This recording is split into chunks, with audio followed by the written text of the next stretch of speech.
Howdy, this here's Professor U the Guru coming to you from the center of unprofessionalism. Let me tell you a little story here.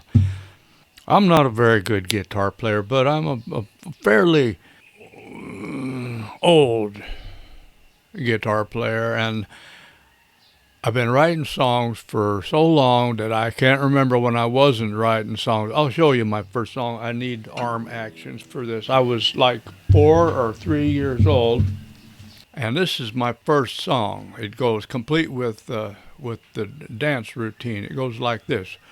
Porky pig, porky pig, porky pig. The end. So basically, you know, I'm not a great singer, I'm not a great guitar player, I'm not a great anything, but I would like for my music, the songs that I've written and arranged, to be remembered and, well, not remembered, but for them to be available longer than I am. And, you know, I'm getting a little bit old, so you never know when I'm going to kick the bucket. So anyhow, doesn't matter, so let's get this show on the road. Today we're going to talk about a song I wrote called Tiny Whiny Life. I wrote this about 25 years ago on the guitar, maybe longer. And it starts out very boring, and it gets more interesting from there. And I wrote this totally from scratch without copying anything, and it's a case where I wrote words I didn't like, and I called it Tiny Whiny Life based on those words, and I ended up not really doing it much because I didn't like the words, but I managed to remember how the guitar part goes, and I gave it new words just, I don't know, maybe a year or so ago, and I put a video of it on YouTube, and it's really good. It's a very good song now. So, and you're going to especially like the video that goes with it. It's all just a very good ragtime song with interesting words, and I hope you'll like it. Go look at it. There's a link on the description, and also I'll put one at the end of this movie. So here goes. I'm going to play it for you.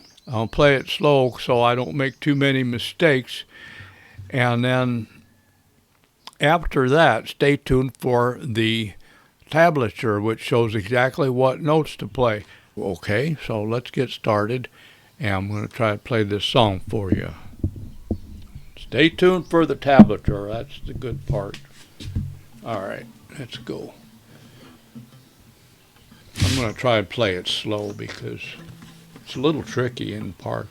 I guess it's in the key of C in its own special way.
That's pretty good for a beginner. Now you will notice there's this run, this bass run, like maybe 3 times, and the first 2 times you're going to do it like this so that it's easy to do this.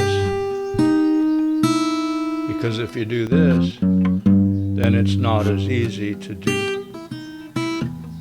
Okay, and I think there's 3 of them. And then the last time, you're going to do it like this, but the first 2 times,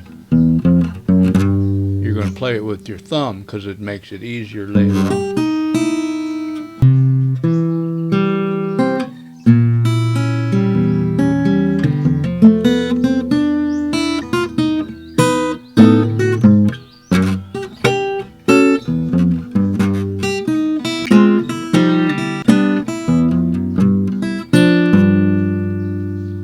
Okay? The other part's like this. Now generally I play this part, the first part, twice.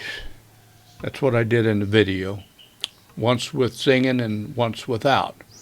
Made the song longer because I like long songs. The 3-minute song to me is... So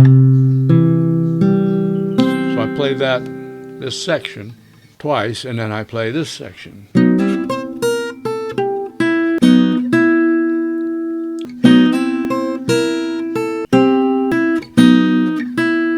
Okay, so you kind of play a triad or whatever you want to call it. And then you play a melody note like that. And you play another triad, then another kind of alternating like this, a triad and then a melody note.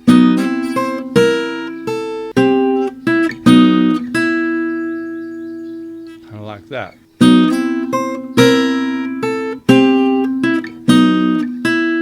So you're going to do your... Then you go to an A7. Then you go here. Then you go here. Then you go back to here. Then you go back to here. So you're like flipping back and forth between this or this or this.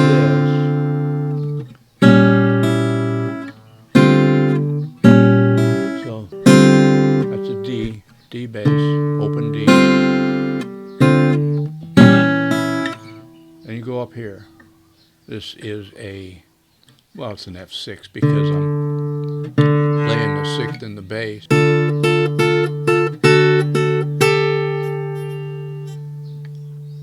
There's where you do that B7 I mentioned earlier. F sharp minor 7, and you go up a fret, back to another A7, back down to that F6. Now look.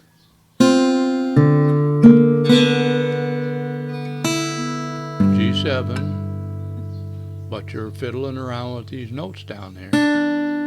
Now look, you're in the classic position to slide up and down with 6th interval. Okay, look again. Here's your F6. Now just start sliding.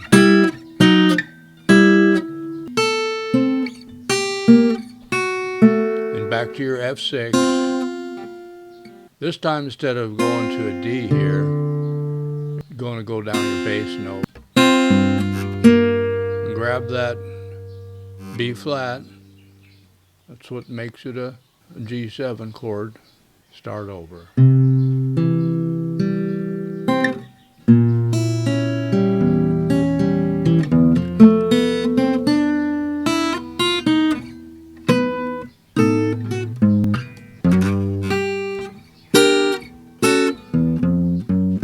Wrong, like this. Then this. This is easy to play if you do it right. Look, this and this. And this one in the middle is just muted. Okay, so you're going. Same fingers. Like this. 2 or 3, I don't know. I didn't count them. That's 2. And then you're in the same position. You just move this hand down here like that. That's just a regular old G chord with an E, whatever that means. This time we're playing with our regular fingers instead of the thumb. This is the last time.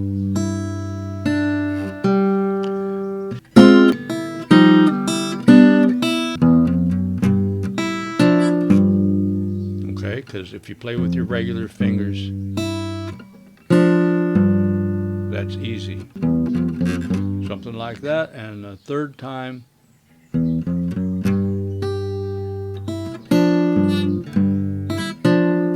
something like that, okay? I've been practicing like crazy. My fingers hurt. It's not an easy song to play perfect, but if you don't play the exact notes, you learn it wrong, and then it's never satisfying. So slow down, play it slow, get it right, and then after you can play it perfect, then you can speed it up to whatever speed you think is right. It's not a fast song, though. Well, I finally realized it's not my imagination. When I play at night, I can play good. It's cool, it's dark, not sweating, not wearing this shirt, this hat. Well, I haven't combed my hair in 40 years. What's wrong with me? That's why I keep cutting it off, so it doesn't get all snaggled up. Yeah, your fingertips that you use to push down the strings with, they get fatter. They swell up. And I live in a hot and humid place, so when I play during the day, it seems like I can't play worth a good gall darn. But I rarely record anything at night when I can play, because it seems like there's less interruptions or something during the day. I just thought you'd want to know. The only solution, if you can't figure out how to play it perfect, after you got your finger in and everything perfected, well, the only solution, there's two of them. Forget the frills, you know. If you end up on the G, that's where you want to be. Just start there. Add all the buzzy wuzzies later. But the real thing is, you get to that part that you're afraid of and you pause, and you might as well start over at that point, right? Because you just messed up the song. You can't pause. Continuation is part of the job. So in order to prevent yourself from pausing and thinking, you have to play it so slow that you don't need to pause. You know what's next. You know what to do next because you're playing so slow. You're not going to be as tempted to pause. The other thing is, don't think. If you want to get through the song without any mistakes, just listen to the song. You know what's coming up next. If you listen well enough, you will hear the right thing come out of the guitar. It's true. This happened to me once. I was asked to do a radio show and play all my songs on the radio. This was around 1982. And I was terrified.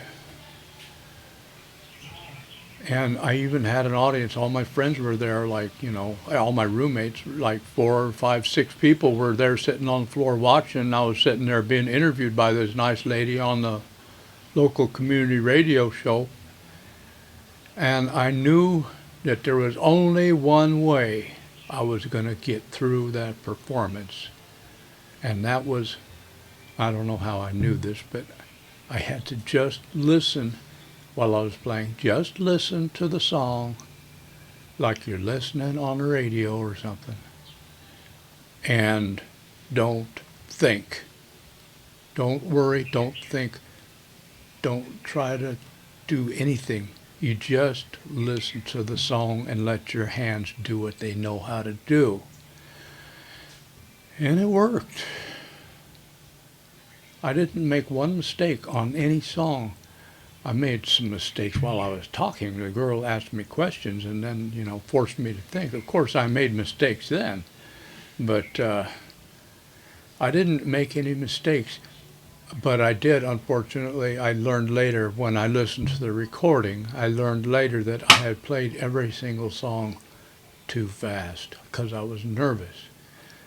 But somehow I managed to go into like a hypnotic trance or something, and I did not make a mistake the whole like hour, 45 minutes, hour and a half. I don't remember how long it was. Anyway, I thought you'd need to know that. My fingers are fat because I've been playing a lot and it's hot and humid and they swell up and the strings don't get further apart when my fingers swell up. So maybe I should do this at night when the air is cooler and drier. Just the thought of putting on a shirt, I think that makes my fingers swell up pretty good right there. The other thing I wanted to suggest is that you don't stop when you make a mistake. I was told this by a music school graduate. He saw me practice and he criticized me. He said, don't stop when you make a mistake, because if you stop at that point this time, then you will stop at that point next time. And that's probably what causes me to get to this place where I'm overcome with fear. I don't know what to play next and I have to stop and think about it. So I remember that was 1,000 years ago, less than 1,000 years ago.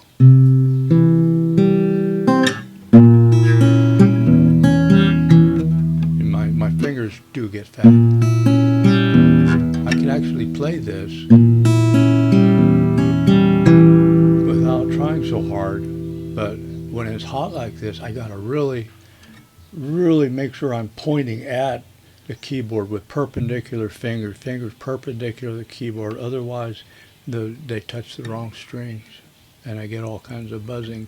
This seems so easy, right? It's just a simple C chord and a simple whatever chord that is. But the fingers are fat.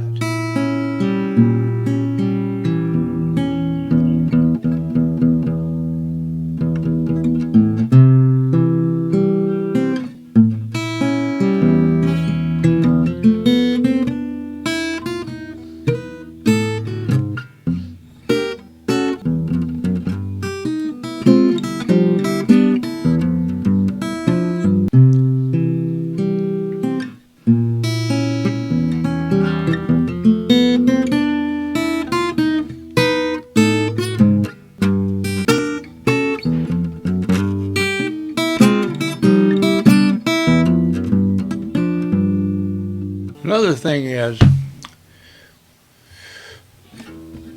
it's possible to play the chord, part of the chord instead of the whole chord, because I've got this whole chord here,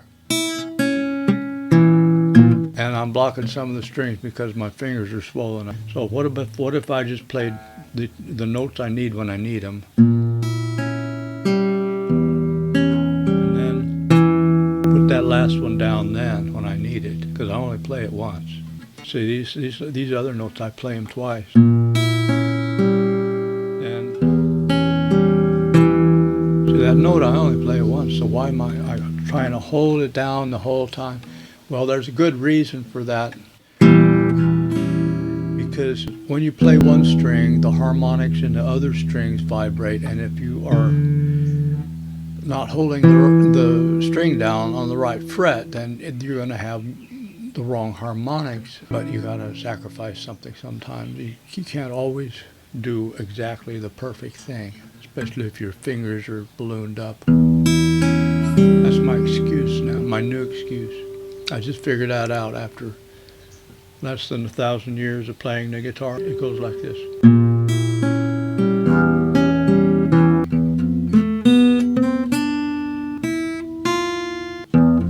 Gotta play right behind the fret.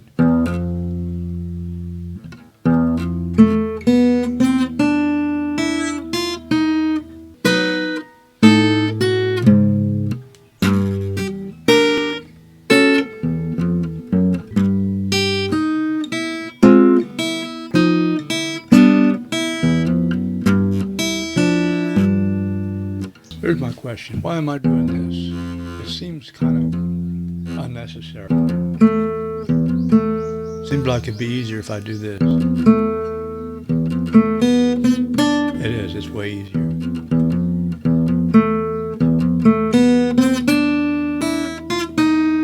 There's no reason to.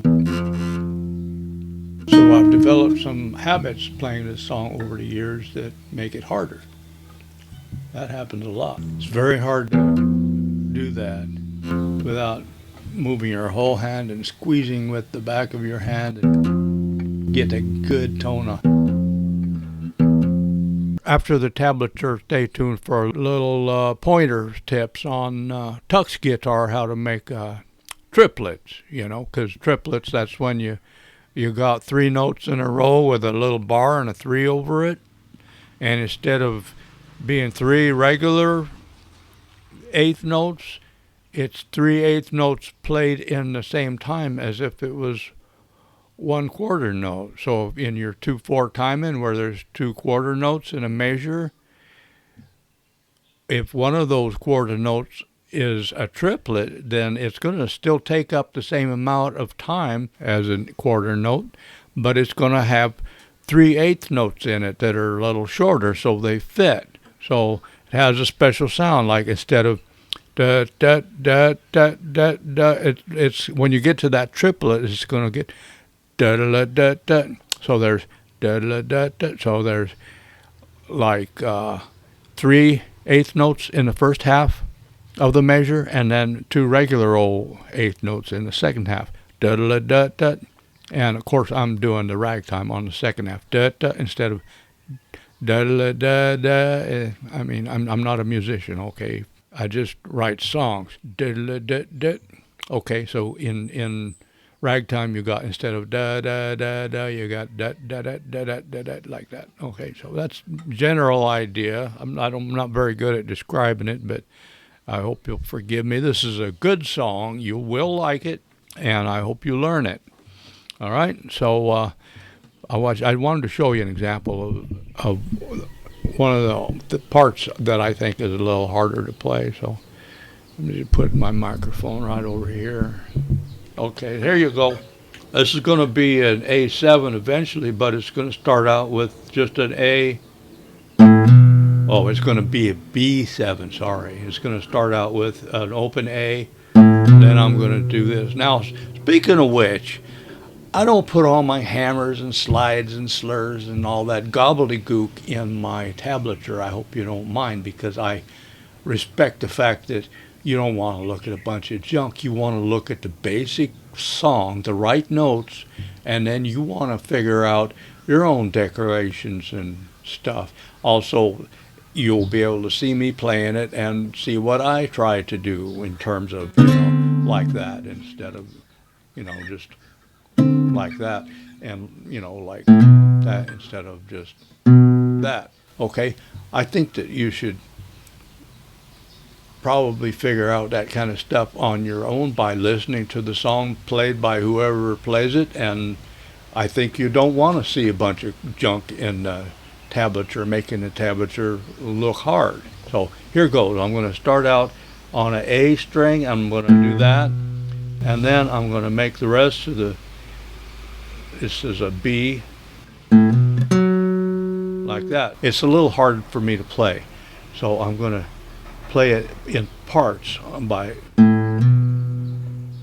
and finally you end up with a B7. There's a triplet in the front. That's a triplet. That's a triplet. Like that.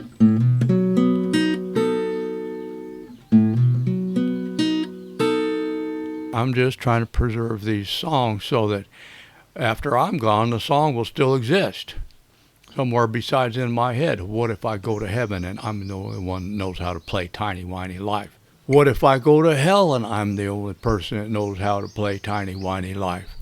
Now, that'd be a rotten deal for a whole bunch of folks. That, life down there is bad enough already without me going around singing Tiny Whiny Life, and I'm the only one that knows how. I forgot to say, my point about triplets is not trying to be a music teacher as such, because I'm not very good at describing them. My point about triplets is at the very end of this movie, I'm going to show you how to make them in TuxGuitar on the tablature because it's a little bit tricky. It's not the same as MuseScore. MuseScore. By the way, I used MuseScore.org, the software, to make my video of Tiny Whiny Life, which you should, go watch because it's really good and you will like it.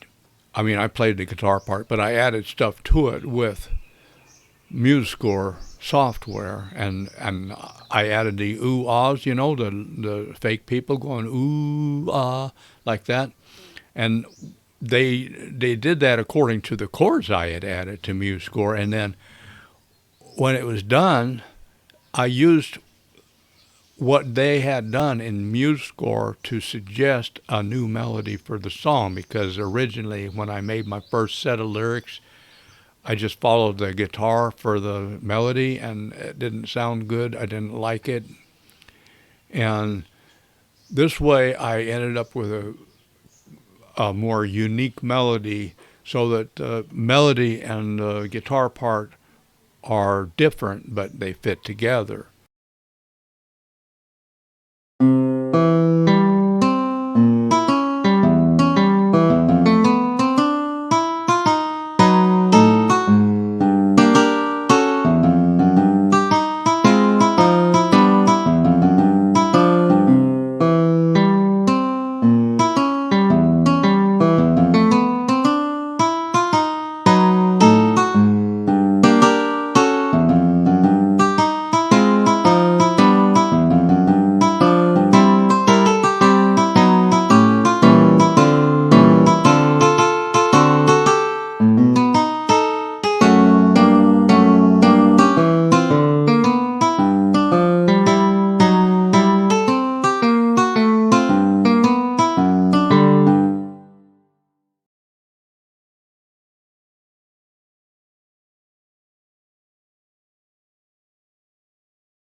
That's all, folks.